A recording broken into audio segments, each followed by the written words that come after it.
दोस्तों, आज हम आपको बुधवार व्रत कथा सुनाने जा रहे हैं। कथा सुनने से पहले धरती पर आसन लगाकर बैठ जाएं। एक घी का दीपक जलाकर हाथ में फूल चावल लेकर श्रद्धा से कथा सुने। आइए कथा प्रारंभ करते हैं। एक बार गणेश भगवान एक सेठ के खेत से निकल रहे थे तो उनके हाथ से अनाज के 12 दाने टूट गए। तभी गणेश भगवान के मन में विचार आया कि मेरे हाथ से सेठ का नुकसान हो गया, तो मैं अब सेठ जी के यहाँ 12 वर्ष तक नौकरी करूंगा। गणेश भगवान सेठ जी के यहाँ 12 वर्ष तक नौकरी करने के लिए चले गए। सेठ जी के यहाँ गणेश भगवान नौकरी करने लगे। वहां पर गणेश नाम के लड़के के रूप में गए। सेठ ने उसे नौकरी पर रख लिया। एक दिन सेठानी नीचे बैठकर राख से हाथ धोने लगी। तब भगवान गणेश जी ने सेठानी का हाथ पकड़ लिया और हाथ को मरोड़ दिया। सेठानी ने सेठ जी से कहा, यह कैसा नौकर रखा है, इसने मेरे हाथ से राख छुड़ाकर मिट्टी से धुला दिए। तब सेठ जी ने गणेश जी को बुलाया और कहा कि तूने सेठानी का हाथ क्यों मरोड़ा। तब भगवान गणेश ने कहा, मैंने तो सीख दी है कि राख से हाथ नहीं धोना चाहिए। राख से कभी भी हाथ शुद्ध नहीं होते। राख से हाथ धोने पर घर की रिद्धि सिद्धि चली जाती है और मिट्टी से हाथ धोने पर घर में रिद्धि सिद्धि आती है। इसलिए हमेशा मिट्टी से ही हाथ होने चाहिए।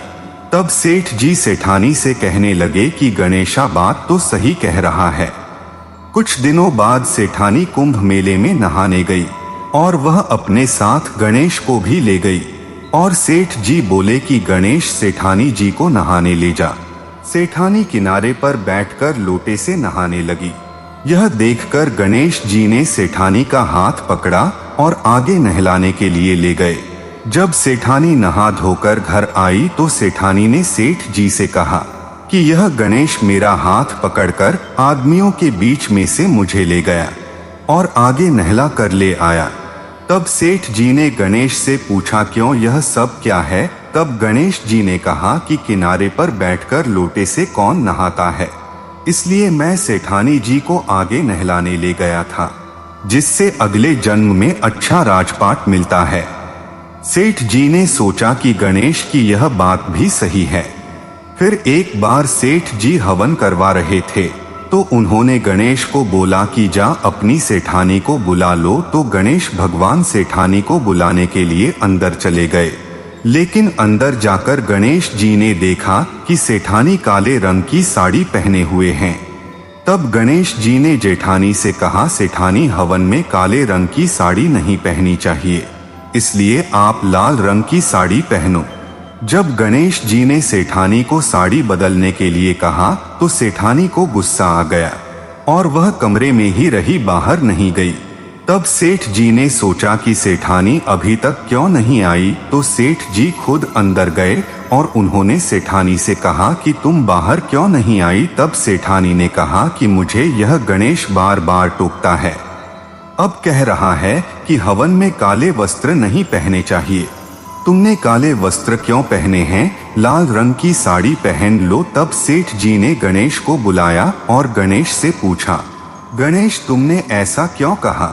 तब गणेश जी ने बताया कि हवन में कोई काले कपड़े नहीं पहनते और शुभ कार्य में भी काले वस्त्र को नहीं पहनना चाहिए, इसलिए मैंने सेठानी को लाल रंग की साड़ी पहनने को कहा। तब सेठ जी ने कहा, अरे तू तो बहुत अच्छी और सही बात करता है। गणेश जी को सेठ जी के यहाँ नौकरी करते करते 12 वर्ष हो गए। एक दिन सेठ जी पूजा कर रहे थे तो सेठ जी गणेश जी की मूर्ति लाना भूल गए। तब उन्होंने गणेश को बुलाया और गणेश से कहा, जा गणेश जी की मूर्ति ले आ। मैं गणेश जी की मूर्ति लाना भूल गया। तब गणेश बोला कि मूर्ति की क्या जरूरत है, मैं ही पूजा में गणेश जी के स्थान पर बैठ जाता हूँ। इतना सुनते ही सेठ जी को बहुत गुस्सा आया और वह कहने लगे, यह क्या बोल रहा है। तब गणेश भगवान ने बोला, मैं सच बोल रहा हूँ। इतना कहते ही गणेश भगवान अपने असली रूप में आ गए। तब सेठ सेठानी यह देखकर बहुत खुश हुए और उन्होंने गणेश जी की वंदना की और उनसे क्षमा याचना की हमने आपको नौकर समझकर गलत बोल दिया। भगवान हमसे गलती हो गई, क्षमा करना, हमें माफ करना। गणेश जी ने उन्हें क्षमा किया और अंतर्ध्यान हो गए। फिर रात में सेठ सेठानी बात कर रहे थे कि हमने गणेश जी से नौकर की तरह काम करवाया, हमें इसका पाप लगेगा। बातें करते करते सो गए। तब रात को सेठ सेठानी के सपने में भगवान गणेश आए और बोले कि मेरे हाथ तुम्हारे खेत के अनाज के 12 दाने टूट गए थे, इसलिए मैंने 12 वर्ष तक तुम्हारे यहाँ नौकरी की, इससे तुम्हें कोई दोष नहीं लगेगा, तुम्हारा कल्याण हो। तब से बुधवार के दिन गणेश जी का व्रत रखते हैं। जो कोई भी बुधवार के दिन गणेश जी का व्रत रखता है, गणेश जी उनकी सभी मनोकामनाएं पूर्ण करते हैं, उन्हें बुद्धि प्रदान करते हैं। जय हो गणेश भगवान की।